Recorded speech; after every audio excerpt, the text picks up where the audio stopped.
Here's your host, Alex Garrett.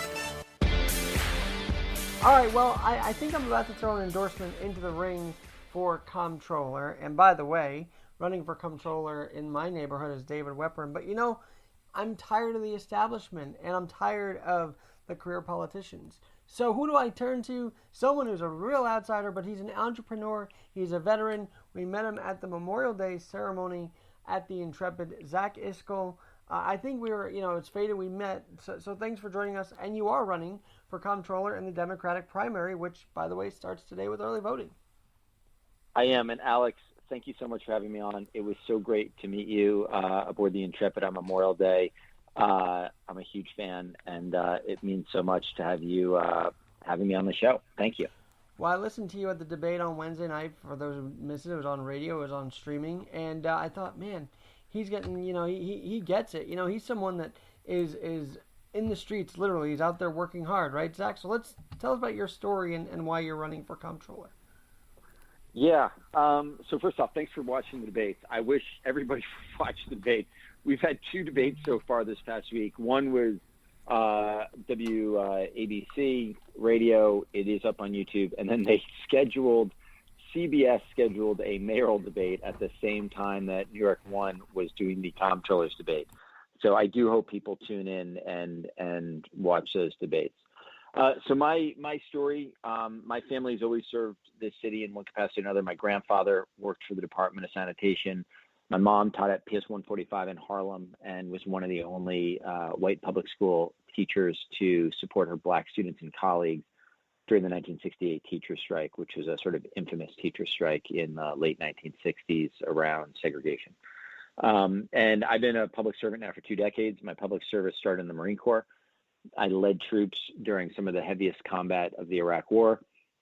I spent the last 10 years building businesses, serving in a number of capacities, and I also built a nonprofit called the Headstrong Project that is now one of the leading and largest providers of mental health for veterans in the U.S. So when I came home from Iraq, I'm very, very proud. I've never left anyone behind in or out of combat. But when I came home, we abandoned our translators.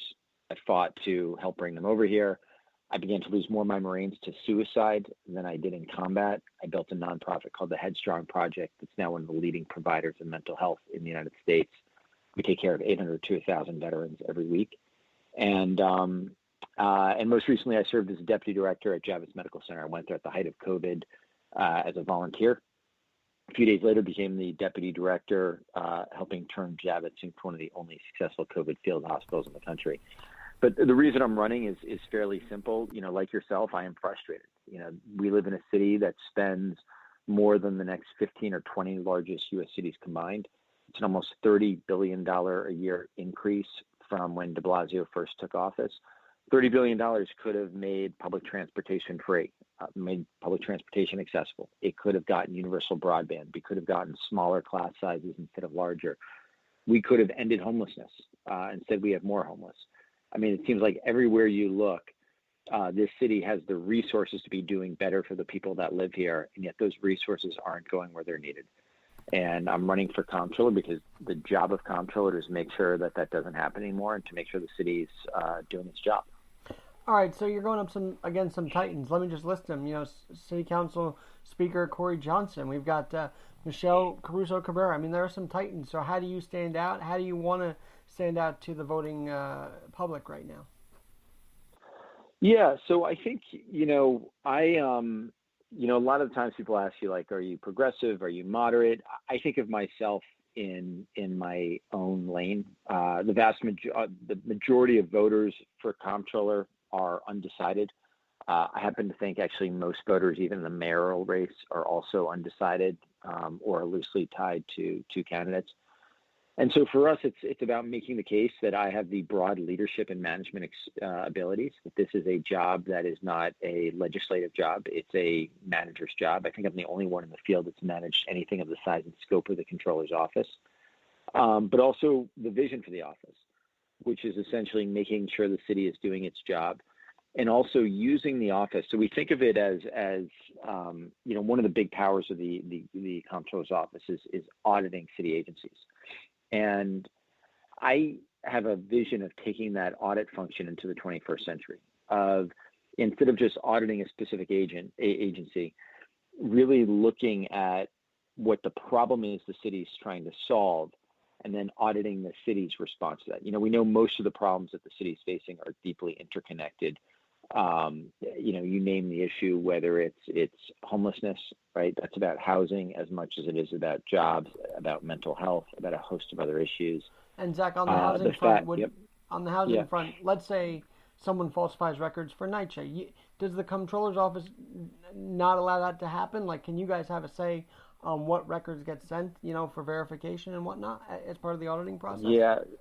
So the Comptroller has in the auditing process is two very significant powers. One is the power of subpoena. So you can subpoena all agencies for all records, even confidential records. And number two, you can compel people to testify under oath. And so, if you identify fraud or corruption or things that are illegal, you can identify that through the subpoena or through compelling people to testify under oath. It would then have to be referred to criminal proceedings. So the powers of the office are limited. But I think that there is a real opportunity also to use the office in partnership with the mayor and the city council to really show what is and is not working in solving specific problems that New Yorkers are facing. Now, when you say that, though, I question, is the job of the Comptroller also to keep the mayor accountable? I always thought that was the role of the Comptroller as well, and I don't know if Stringer did a good job of that. Yeah, I think it is. It is. And I think that a lot of how I will be in that role will be based on who the mayor is and what my relationship is with him. If it was this mayor that I was a comptroller for, it would be more of a probably adversarial relationship. I would not have I would not have been okay with the massive increase in spending, the deficits that this mayor is leaving us with, and the fact that we have not accomplished anything with these dollars. I think with the next mayor, my hope is to really be the person that is showing them the math of what is and isn't working, where we should be divesting and where we should be investing in order to solve real problems that New Yorkers are facing. You talk about the whole idea that the whole job you had as a volunteer at the Javits Center, and you were out there during the pandemic. I don't know if you want to go on the attack here or feel free. Were your competition out there in the pandemic fighting as much as you were to fight this thing? Did you see that? Did you feel that they were around as much as you have been? I don't know. There are, I think some of them, no, look, I think at the end of the day, our city's leadership failed us over the last year. I think that's very clear. And I think if you look at the number of New Yorkers that we lost to COVID, if you look at the economic impact of COVID, New York City fared worse than almost any other city in the United States. And there are some systemic reasons for that. But at the same time, this is a city that should have been better prepared to keep New Yorkers safe. And we failed. And many of the people I am running against bear responsibility for that. As to where some of the folks I'm running against who are not in city government, where they were, I don't know. I knew where I was. I was on the front lines, and I was trying to help as many people as I possibly could. And look at Javits. Javits was put to use really well. I think there could have been more people there instead of the nursing home. That's just a personal aside. But as Comptroller, though, now he's running for mayor, and not that I don't know if he's going to win. However, for you, do you focus on that? Do you focus on what the state government did as well? Is that a focus? This could have been done better at the state level also. Yeah, 100%. And it's interesting because I think I look at somebody like General Stanley McChrystal. So Stan McChrystal, for the audience that's not familiar with him, is a retired Army general. But in 2005, he took the reins of the United States Special Operations Command and the Joint Special Operations Command. So he was responsible at that point in time for our special operations in Iraq. And what he realized is we had a very siloed approach to how we were operating overseas. And he created a team-of-team model of getting multiple agencies and multiple units, support units, intelligence units, direct action units to start working together on the ground level as opposed to being siloed and only working together at the strategic level. And that led to radical improvements in our tactical abilities on the ground and our strategic abilities. I think what we need to do is we need to start taking that holistic approach and applying it to city governance. And, if you imagine like there is if you look at like the education gap in our city schools, it's like 8 out of 10 kids, 7 out of 10 kids are not reading at grade level by 8th grade. They're not doing math at grade level by 8th grade. So when we think about how we solve that problem, part of it is about class sizes. Part of it is about quality of instruction. But we know that there's a host of other issues that are also drivers of that, right? There's a public safety component. There's a domestic component. There's a mental health component. There's a shelter insecurity and a food insecurity and a technology insecurity component. There are agencies within the city that have the resources to address each of those specific issues or work towards addressing each of those issues, but they're not working together on the ground where the rubber meets the road and where you're actually able to impact a child's life. And so I think what the controller can do is start to audit really how do we solve that problem and how is the city solving this problem of getting kids to read at grade level? What's working around the country? What's working in the city? What's not working? How can we be doing a better job? And actually showing the math on that and then going to the mayor and going to the city council and saying, this is what right looks like. This is what is working, what isn't working. And hopefully they bite. And if they bite, you've got a great partnership. If they don't bite, that leads to, I think, then a very different, more adversarial relationship to get them to do the right thing. Well, let's talk about, aside from government agencies, you're an entrepreneur, Yeah. You're running a business. Can you get the private sector more involved? I mean, I don't know. I don't see the comptroller ever really getting the private sector more involved. Is that accurate? I am so happy you asked that question because bottom line is, yes, we need to. 100%. It's like, and and I'm glad, the reason I went down that path is because you were asking about Javits. Part of these problems, there's a role for the state government and the federal government to also play. And there's 100% a role for nonprofits and the private sector to play as well. And I think the next mayor, the next administration is going to have to rely on working with the private sector to solve problems as well, just because of the limited resources, the deficit that they're going to be inheriting from this current mayor. I mean, he signed off, on a $90 billion budget? I mean, why is the comptroller signing off on that? Doesn't he have the power to say, let's look at this again, Mr. Mayor? So it's a the mayor just proposed a $98 billion executive budget, which is massive. And part of it is fueled by the federal bailout that Chuck Schumer got us, which is great.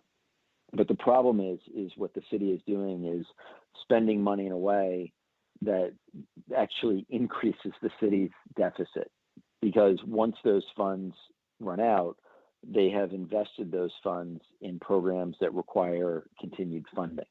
And so the $15 billion that we're getting, we're going to need $15 billion down the road because it's continuous programming.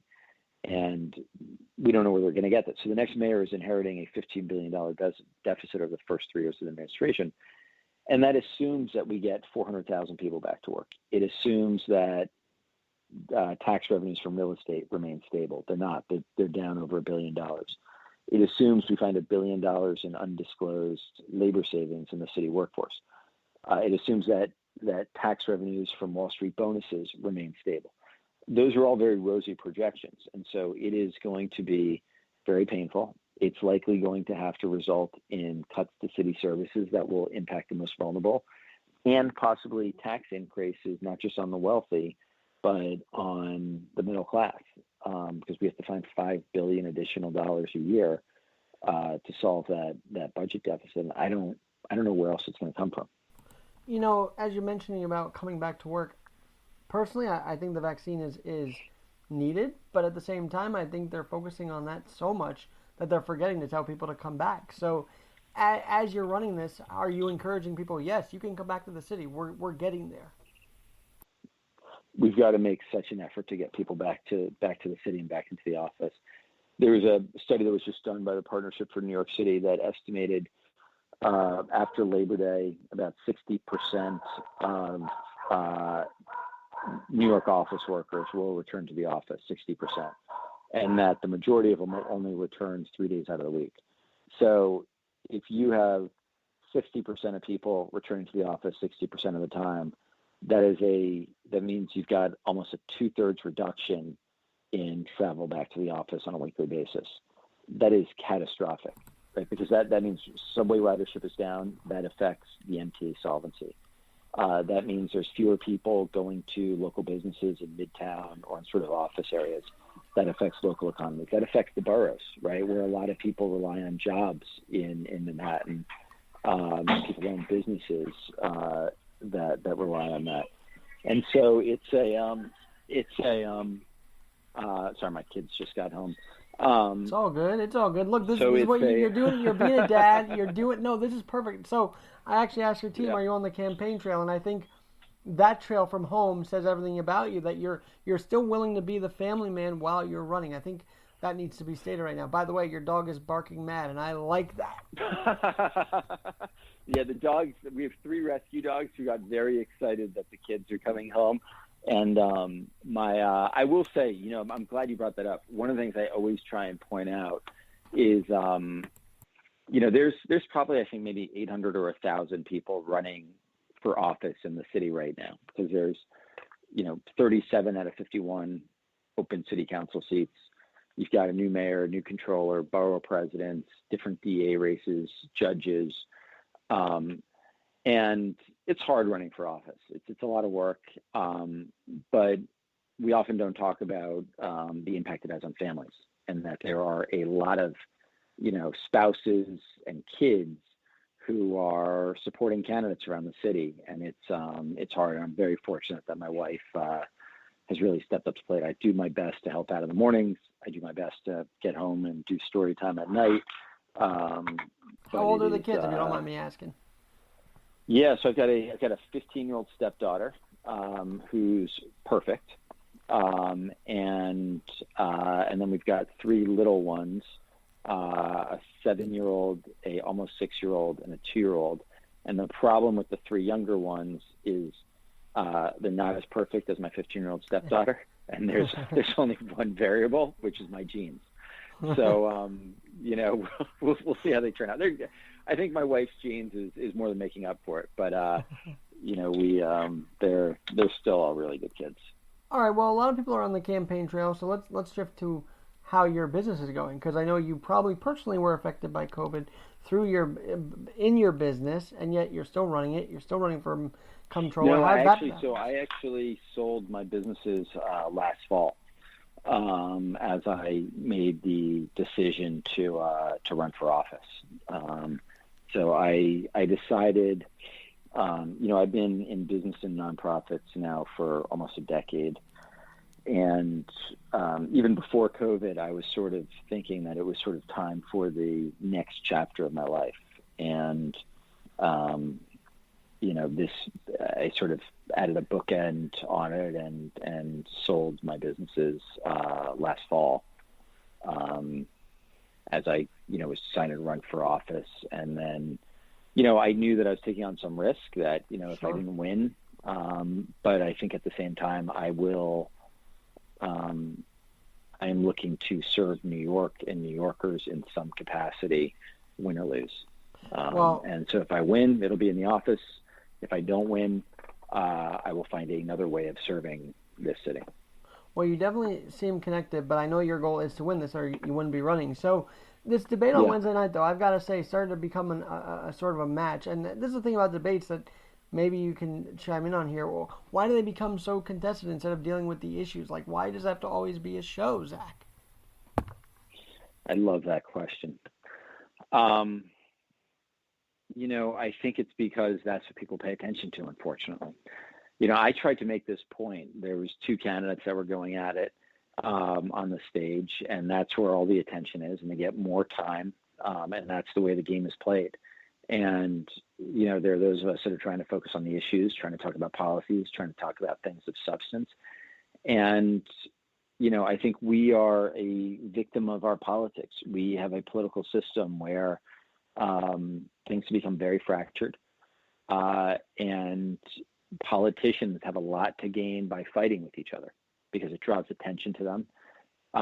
It makes people think that they're fighting for them. And in fact, they're not. What they're actually doing is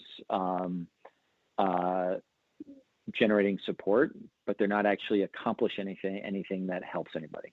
To actually accomplish things, they need to learn to work together and they need to solve problems together. And, one of the reasons I'm running is, I want to change that. When I was at Javits Medical Center, one of the hardest things we had to do was dealing with the politics outside the building. And this sounds almost absurd, but it was easy to build a COVID hospital in 5 days because we had amazing engineers and contractors who were working with us. It was easy to treat COVID patients because of the quality of our doctors and our nurses and our paramedics. The hardest thing we had to deal with was the politics between the governor, the mayor, and the president. That our politicians had more to gain by having a failure and having something that they could blame each other for because that gives them a political win rather than sharing in each other's success. And, we were able to successfully get 28 federal, state, and city agencies to work together. But it certainly wasn't easy. And I think to me that spoke to the fact that we really need a new type of politics in our country. Well, and that's why you're running. I think that I could sense what fueled you is that trifecta of just complete chaos, and it was disaster. And we were all as New Yorkers individually proud that the Javits Center got up and running, that USNS Hope came in the water, but I didn't sense anybody in politics was proud of it. They just wanted to make a political point about it. Well, at first it was a disaster. And then they tried to use it as opposed to figuring out how to fix it and how to make it work. They ended up just trying to find ways of using it for political advantage as to who was to blame. And meanwhile, in the building, we were able to get 28 federal, state, and city agencies to work together. And we did turn Javits around, and it did become a success. And it is a story that isn't told. We represented 1.5% of all hospital beds in New York City, and we treated 3% of all COVID patients.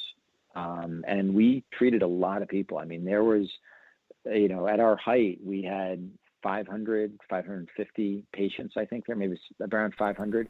Zach, I'm so glad you're talking about this because I felt like the media showed nothing in the Javits Center. Did you find that as well? And 500, yeah. So when you think about 500, right, they initially set it up and they said this is going to have thousands and thousands of beds. A 500-bed hospital made us, I think, there's 50-something hospitals in New York City. A 500-bed hospital made us one of the top 10 largest hospitals in the city. A 500-bed hospital is a significant operation. And so when it was initially set up, and this is the part of the story that hasn't been told, it was built using something called an FMS, a federal medical shelter, which is a FEMA construct. It's basically FEMA has these federal medical shelters that come in a trailer, and they are 500-bed facilities that are used for natural disasters, hurricane, earthquakes, where people can come and get shelter. They are not hospitals. There's no real medical capabilities. There's no pharmacy other than being able to dispense Advil and Tylenol. There's no doctors. You walk into a hospital room, all the equipment that's in there, none of that exists in a federal medical shelter. And so they set up a 2,000-bed federal medical shelter, but there's no capabilities to actually treat anybody in an FMS. And so, if you don't have the capabilities to treat people, you're not going to treat people. So then as things got worse and worse in the city, I got there towards the end of March. I think it was March 27th. And a few days later, we set to work increasing our capabilities to be able to actually treat COVID patients. And that's when we ended up building an actual COVID hospital with things like oxygen, pulse oximetry, and everything else we needed in 5 days. Zach, did you feel your leadership on the battlefield really kick in during that time? And I don't know if you want to answer this or not, but did you kind of get any flashbacks of being in that sort of infirmary environment where, yeah, you were serving soldiers on the battlefield, right in Javits Center? Yeah, so it meant something to be able to, for me, to be able to go to war to save people's lives, as opposed to going to war to do what you normally do at war. That meant something to me. And I was in an environment I was familiar with, right? We had a lot of military units there, a lot of different agencies.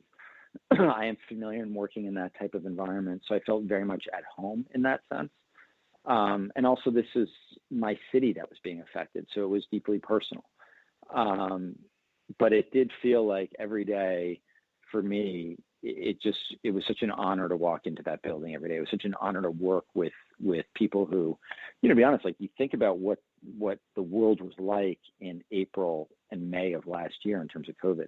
We had no idea what was driving this disease. We had no idea.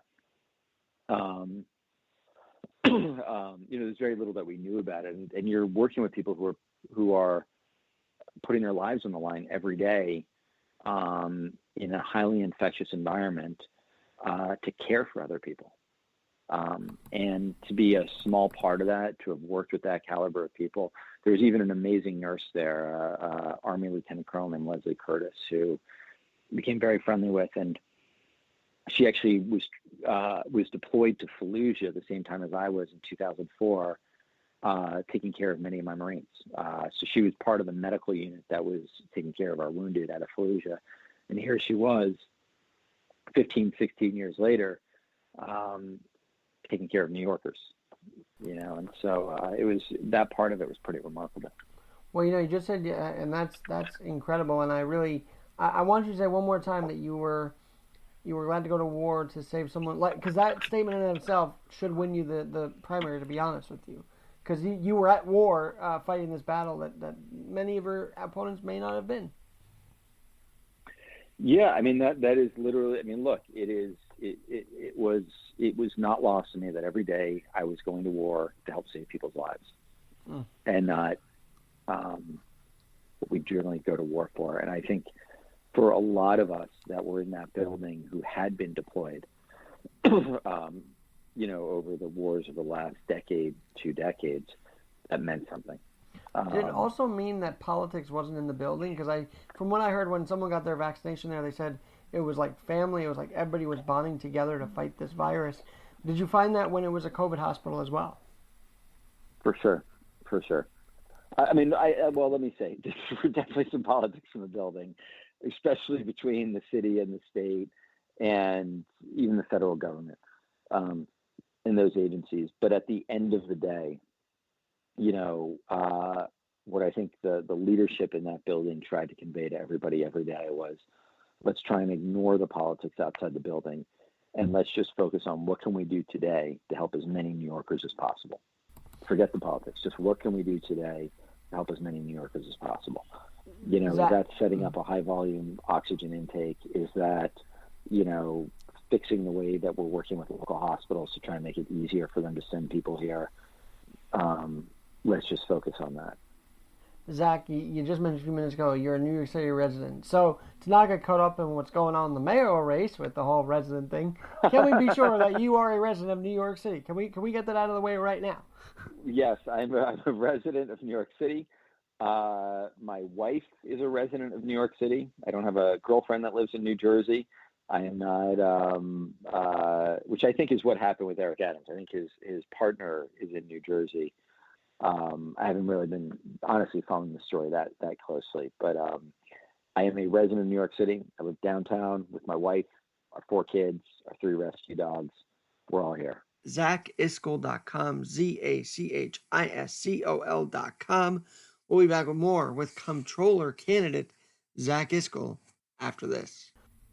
Welcome back to Alex Garrett Podcasting. Zach Iscol is my guest this hour. It's the race for New York City Comptroller. He is on the Democratic primary. He's running in the primary for Comptroller. And early voting is happening right now through June 22nd. And on that note, Zach, does early voting help your efforts here and campaign? I think it's great. I think it's great. I think it makes it easier for people to vote. I think anything that makes it easier for people to vote is better. Too often, if you only are able to vote in one day, there are people who have to work. There are people who have to take care of their families. There are people who have, you name the barrier to be able to vote only on a single day. And anything to remove those barriers and to make it easier for people to vote, to make voting more accessible, is a good thing. And I think it definitely helps, to have 10 days of voting in addition to the ability to do absentee ballots. I think it's great. I think it does help me. I think, in particular for candidates that are not part of the system, the more people who are able to vote is better. And hopefully that will drive higher turnout. And how much of a budget, because I got to ask, because you're a comptroller, how much of a budget are you running right now for this campaign, if you don't mind me asking? So we've raised, I think, it's a good question. I think it's a little bit complicated because I don't know exactly where. So the city has matching funds, and it matches funds 8-1 for contributions you receive from people who live in the city up to $250. And it's not exactly clear always, like sometimes there are people who, for some reason or another, don't qualify for a matching contribution. And so we're still auditing some of that. But it looks like we've raised, I think, somewhere between $3.2 and $3.5 million, maybe 3.3, 3.5. I think if we got all of our matching funds, it would be 3.5. We're still doing an assessment to figure out exactly where we are with that. And the point is, though, is that you, I think, by telling your story here, can inspire others that may not have the war chest, if you will, to do this, to step up for New Yorkers. I think there's got to be that message, too. Yeah, we need more people running for office. The city has a matching funds program where, you have to qualify for matching funds, but it does make it easier to run. The most you're allowed to spend is $4.5 million. But the people who contribute to anything up to $250 is matched 8-1 by the city. And those public funds do help level the playing field somewhat. I think it does a tremendous amount in city council races, in borough races, and also in citywide races. How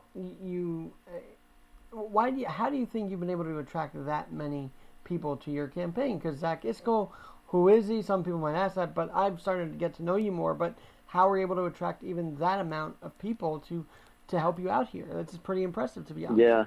So I benefit from, I have a very strong network. I ran a nonprofit for almost a decade in which part of my job description was knowing how to raise money. And so it is a skill set that I have developed over a decade, right? Like if I don't raise money for the nonprofit, people could die, right? It is literally like we are providing a life-saving service in terms of mental health we provide. And so I've had to develop a skill set of knowing how to raise money. And, I think that has been helpful. I think that in some ways, the pandemic environment, which we're sort of coming out of now, but for the majority of this race has actually been helpful because ironically, you're actually able to get in front of more people on a daily basis than you are offline, right? Like if there was a point in December and January and November, December and January where I was doing 3 or 4 Zoom meet and greets a day, right? Like my nights were just back to back meet and greets with asking Zach, you aren't a people person. I just realized you're not a people person at all, Right, getting their friends. It got exhausting, but getting them to get 8, 10, 12 of their friends in a Zoom. And at that time it was kind of like it was easy to get people to do that because what else are they going to be doing at night? But that is so cool that you were able to. That was so cool that you were able to do that, and so it seems like it's carried you into this whole election here. I've got to ask you now, though. Ranked choice voting. It seems complicated. It sounds complicated. as a candidate, how much did you have to study this to actually educate your supporters on this? And those. Oh God, we're still figuring it out. I think in the long run, ranked choice voting is going to be great for New Yorkers and for the city. I think in the short term, I think this election, it's going to be, I have no idea how it plays out. And I think part of it is voters are just not educated about how to do it. I think once voters become comfortable with the process and how it works, I think it's going to be great for the city. But I'll give you an example of what I mean by them not knowing. So like usually, let's say you have a candidate who you really like, and let's say that's, I don't know, you really like Jim, but you think Jim is likely not going to win, and then there's Sally and Bob. What was the first name I gave? Jim. So Jim, Sally, and Bob. And so let's say you really like Jim, but you don't think Jim can win. So, but you think Sally's going to win, and you would rather have Sally than Bob. Traditionally, what you would do is you can only vote for one person. You'd say, okay, I can't vote for Jim because he's not going to win. I'm going to hold my nose and vote for Sally because I don't want Bob to win. And what you're seeing people do now is when they rank their voters, their candidates, they're sort of going back to that muscle memory, and they're saying, okay, well, my first choice is Jim, but I don't think he can win, so I'm going to rank Sally first. Whereas what they really should be doing is voting for who they like the best first, voting for who they like the second, because you can't throw out your vote in ranked choice voting. But I don't think most people are aware of that or how that works. And but I think as people become comfortable, as they learn the process, it's going to be great for the city. To the message, do you have a message to those who are independent that cannot vote in this primary, but if you happen to be, if they know people who are voting, what's your message to them as well? Yeah, sorry, I just had some water go down the wrong pipe here.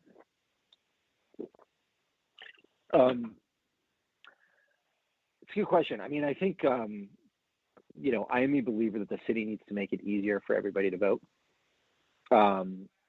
To have changed party affiliations, you had to have done that by February 15th. If you're unaffiliated, you could have registered as a Democrat by the 28th of May.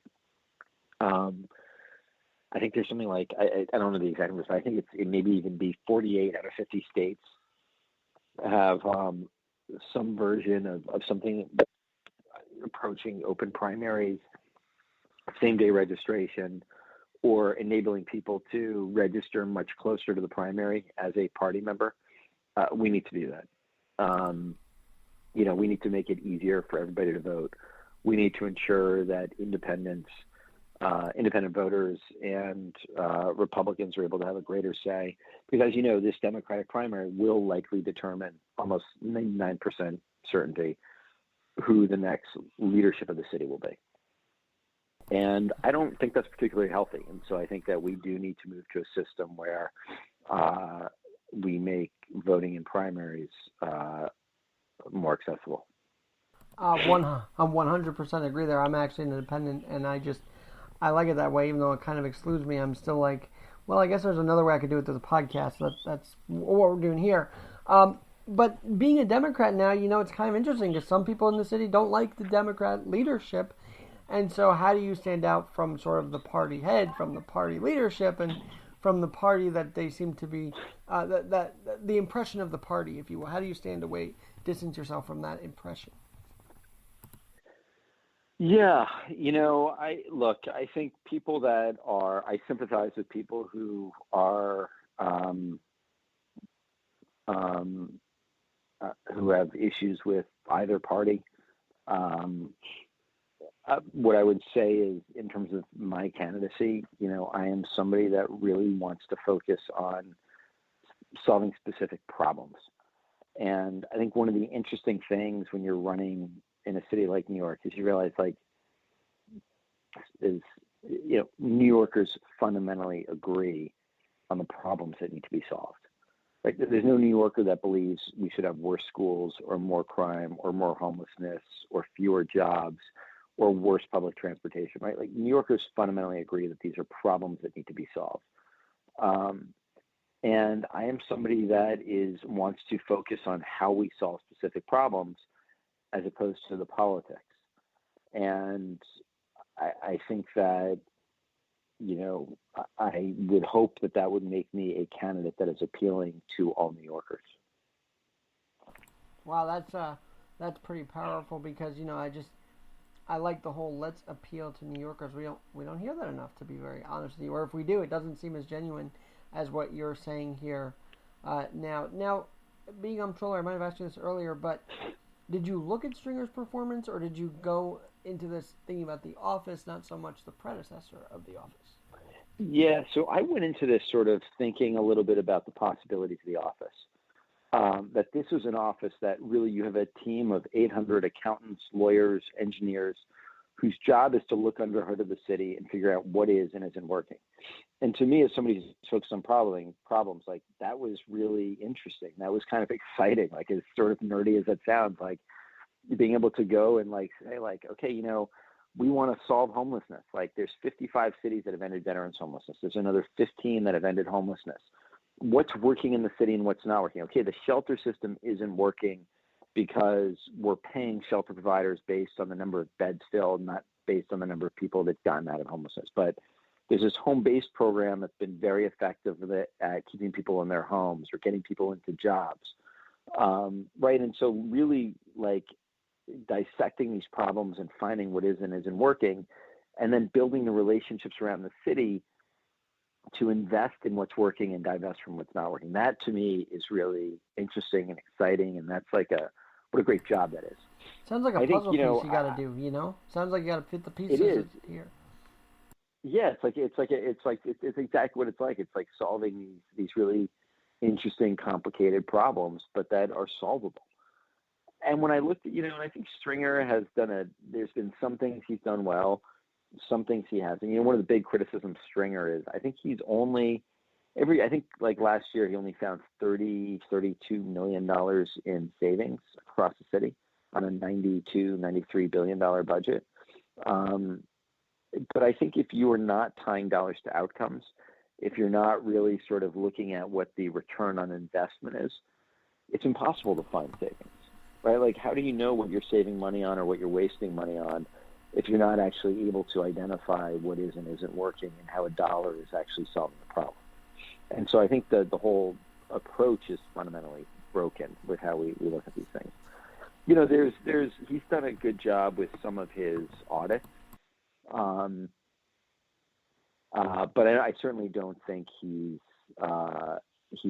done enough to actually then get those audits to take the next step of actually getting things done. And I think there's also another missed opportunity, which is showing the cost of not doing something. As opposed, like, it's very easy to sort of say, okay, if we are going to, you can understand the cost of doing something, but often there's a cost of if you don't do it. And I think that when you understand the cost of not doing something, or you understand what the return might be for doing it, it suddenly puts those costs in perspective. Well, then I think one of the biggest tackles that you guys and the comptroller, the next comptroller will have to face is this mental health program. That's what, NYC First, I think. It's the mental health program. NYC Thrive. NYC Thrive. I mean, that's been a question since its existence, and how do we fix that? Yeah, so this is one of those things that, I give the mayor and his wife credit for wanting to tackle mental health in the city. It is a major issue. It's the hidden pandemic. It's something that we're not paying enough attention to. It's something that it affects almost all areas of the city, from the workforce to education to homelessness, public safety and crime. All of it is affected by mental health. And mental health is something that so many New Yorkers, including myself, have struggled with. And there was an opportunity to really create programs that help solve problems for New Yorkers, that help provide treatment, that scaled the number of clinicians, that reduced the need for mental health services through, everything from better diets to access to the outdoors. And instead, there was this insane report that came out in the publication, The City, a couple weeks ago. It said we just found out that one of these Thrive NYC centers, the city was spending $1.1 million per visit. $1.1 million per visit. At Headstrong, the nonprofit that I ran, 85 cents of every dollar went directly to care. And I knew it cost $5,000 to treat a veteran over 6 months. $5,000 for 6 months of care versus $1.1 million per visit with no actual outcomes or measurements for the impact that the city spending was having. That is just insane. It's insane. That is just nuts. And I mean, you don't have to comment on this, but the whole idea of them maybe losing $7 billion, $7 billion, $8 billion. I mean, that's a storyline of itself. And do you know if we recover that, or what is there going to be an update with the new comptroller on that whole situation of where that money went? So those dollars are spent, but I think that there is I have committed, and on the debate stage, I got some of the other candidates to commit to making sure we audit Thrive NYC and do a real assessment of where those dollars went. That is a huge statement. I don't know how many people have been catching that, but that commitment is huge in my view anyway. So thank you for committing to that. That's good. And any gotcha moments, like if someone were to ask you like a surprise question, let's get that out of the way here. So any gotcha things that people that may be asked of you, like have you gotten any gotcha questions yet, or anything that could be questionable? Like just wanted to ask you that one. It's a good question. Look, you get asked questions all the time on the campaign trail that you don't know the answer to. And, part of that is like we live in a very big city with a lot of issues. And for me, those have always been learning moments, right? Because, sorry, my son is just coming into the room. I will be right out to help you guys with dinner. Okay, I'll be right out to help you guys with dinner. All right, be careful of your fingers. Sorry. And this will be all in the podcast. I'm keeping this because this is what life on the trail is like, is it not? This is exactly what it's like, especially in this day and age. But I think when I have gotten a gotcha question, it's always been a learning opportunity, right? It's always been an opportunity because generally when people are asking you a question, sometimes they have a better sense of the problem. Often they have a better sense of the problem. Often they have ideas for what the potential solution would be. And it's a great moment to learn something new. I'm trying to think of some specific examples of that, but they escape me right now. But I found that those are usually really great learning moments. Well, especially because if you're a nonprofit leader, they often say, well, how did you get all the funding? So I'm sure those questions come up a lot too. Yeah, I haven't been asked about Headstrong funding. I mean, that was all, private philanthropy. We had some funding from state, corporate philanthropy, from different states. I don't think we ever, when I stepped off the board, when I filed my paperwork to run, so there was no conflicts during my time running. But I think that we started to work on ways of possibly getting reimbursements from the federal government, but we're not there yet. Well, that's good. Obviously, I feel like some people don't step down from the board when they start running, and I'm glad that you took that step to do so. So kudos to you on that. All right, Zach Iscol, you're sitting here as Comptroller candidate. You are a viable candidate. You have gotten fundraising. Kid from New York, did you ever see it? Did you ever see that you could possibly be in this position to run for a city office? I always knew that I wanted to. Being a public servant has always, there's a saying, a man can't live off of bread alone, right? Service is fundamental to who I am. Like I couldn't get out of bed in the morning if I was just making money or doing something that wasn't helping people.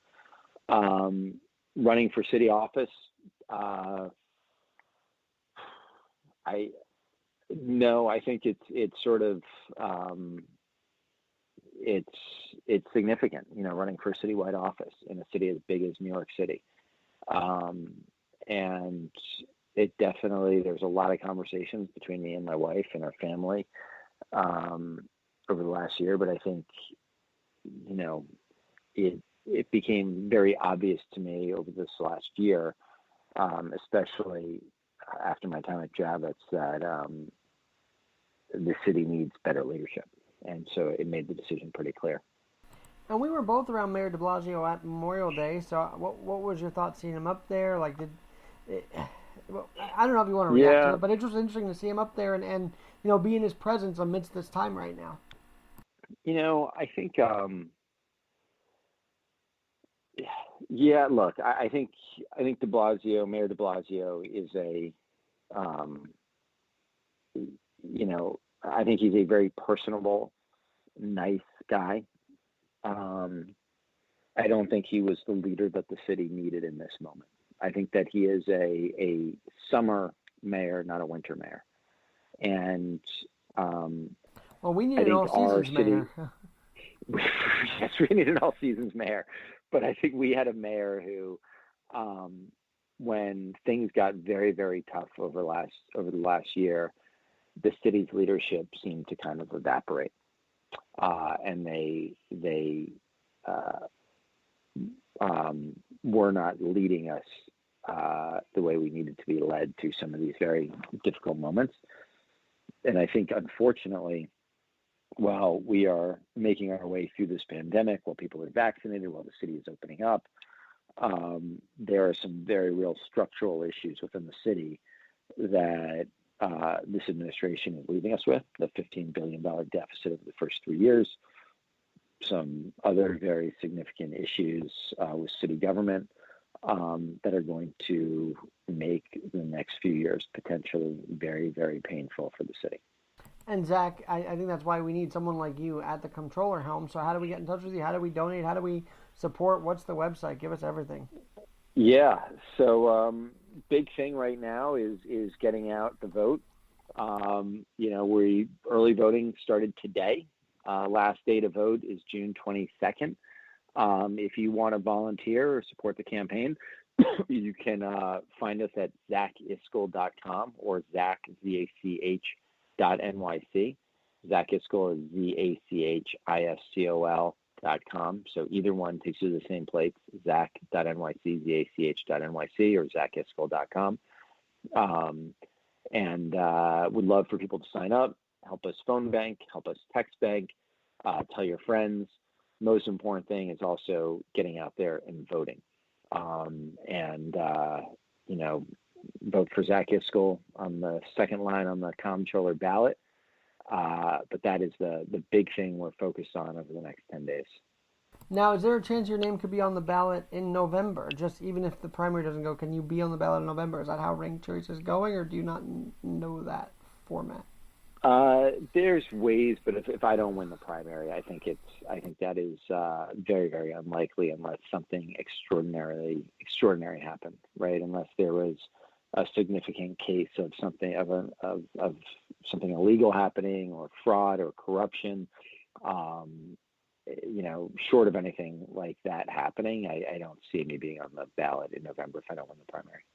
Well, let's get you over the finish line, and that is my endorsement. I want Zach to do it. I've listened to him. I've listened to all the candidates, and partly I'm jaded against the establishment, and I want the guy on the outside to win, and you got a lot going for you, Zach. So, and you're a true New Yorker. I love that about you too. So there's a lot of factors. Thank you, Al. Why Zach This is matters. an endorsement that means a tremendous amount to me. So thank you. I am humbled by it. I'm so glad that we got to meet, and I can't wait to catch up with you again in person soon. I hope we can do that very soon. 100%. Just fate that brought us together, and I feel. So thank you for spending time with me today on my podcast. Awesome. Thank you, Alex, and have a great day, and get out to vote, everybody. Amen to that. I'm Alex Garrett, where, as you know, we're always adapting, and we're going to tell you should vote. Vote between now and the 22nd to get Zach and the Comptroller on the ballot in November.